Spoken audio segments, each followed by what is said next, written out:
कैथल जिले में बाढ़ आपदा से निपटने की तैयारियों को परखने के लिए गुरुवार को प्रशासन द्वारा व्यापक मॉक ड्रिल आयोजित की गई। यह मॉक ड्रिल लघु सचिवालय से सरल केंद्र में आयोजित की गई, जहां प्रशासन, पुलिस, स्वास्थ्य विभाग, फायर ब्रिगेड और अन्य विभागों की टीमों ने संयुक्त रूप से आपदा प्रबंधन का अभ्यास किया।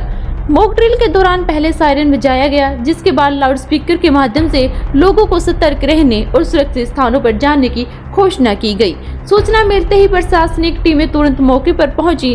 पुलिस विभाग द्वारा क्षेत्र की बैरिकेडिंग कर आमजन की आवाजाही को नियंत्रित किया गया, जबकि राहत एवं बचाव टीमों ने लोगों को सुरक्षित बाहर निकालने का अभ्यास किया। इस मॉक ड्रिल का भविष्य में फायदा होगा। भविष्य में बाढ़ जैसी आपदाओं के दौरान राहत एवं बचाव कार्य को और अधिक प्रभावी बनाया जा सकेगा। इससे विभिन्न विभागों के बीच बेहतर तालमेल स्थापित होगा।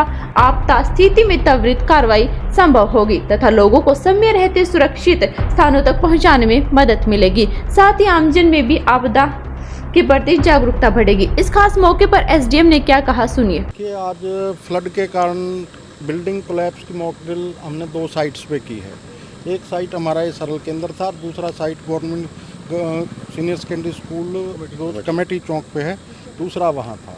तो यहाँ पर क्या है कि एक कैजुअल टोटल 16 आदमियों को रेस्क्यू किया गया, इसमें से हम एक को बचा नहीं पाए और एक सीरियसली इंजर्ड है।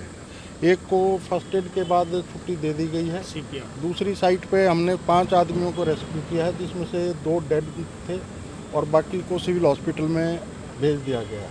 तो आज की इस मॉक ड्रिल का सरकार का जो उद्देश्य है वो कितना है कि आप लोगों को और आम जनता को ये दिखाया जा सके कि बाढ़ में ऐसी आपदा आ जाए तब आपके पास क्या क्या प्रबंध होने चाहिए। जैसे कि बिल्डिंग कोलैप्स होती है तो हमारे पास जैक, बिल्डिंग को सपोर्ट देने के लिए बांस बलियाँ, रस्सियाँ और तिरपाल वगैरह सारा कुछ हमने अरेंज किया था।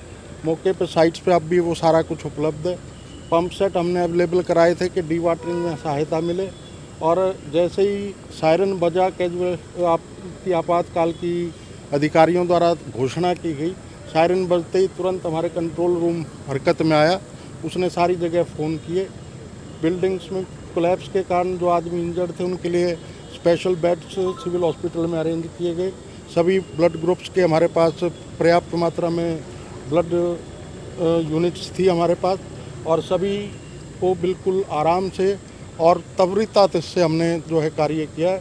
एनडीआरएफ की टीम, हमारे पुलिस के साथी जिन जिन ने इसमें भाग लिया है उन सभी का मैं आपके माध्यम से धन्यवाद करता हूं।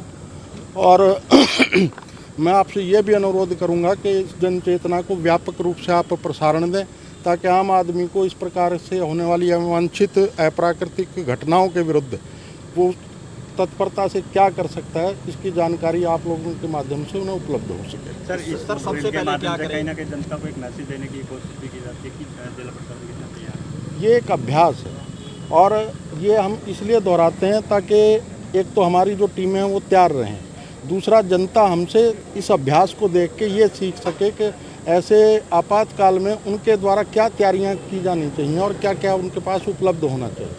सर मॉक ड्रिल में कुछ कमियाँ भी पाई गई? अभी तक तो देखिए, अब हम एनालिसिस करेंगे, अगर कोई कमियां होंगी तो वो उजागर भी करेंगे और आप लोगों को अगर कोई कमी नज़र आई है तो उससे हमें अवगत कराएं। सब अक्सर देखा जाता है कुछ बिल्डिंगें बनती हैं उनमें आपात की स्थिति में कुछ ऐसे डोर नहीं बनाए जाते ताकि ऐसी स्थितियों को उनको बचाया जा सके। खासकर फायर सेफ्टी जो सिस्टम है वो बिल्कुल कोलैप्स मिलता है हर बिल्डिंग में। देखिए, फायर सेफ्टी ऑफिसर्स को हम इंस्ट्रक्शन हैं, स्टैंडिंग इंस्ट्रक्शंस हैं सरकार की कि वो सभी बिल्डिंगों का साल भर में निरीक्षण करें और जो अग्निशामक यंत्र हैं उनकी गुणवत्ता के बारे में भी वो पूरा सटीकता से हमें विवरण दें।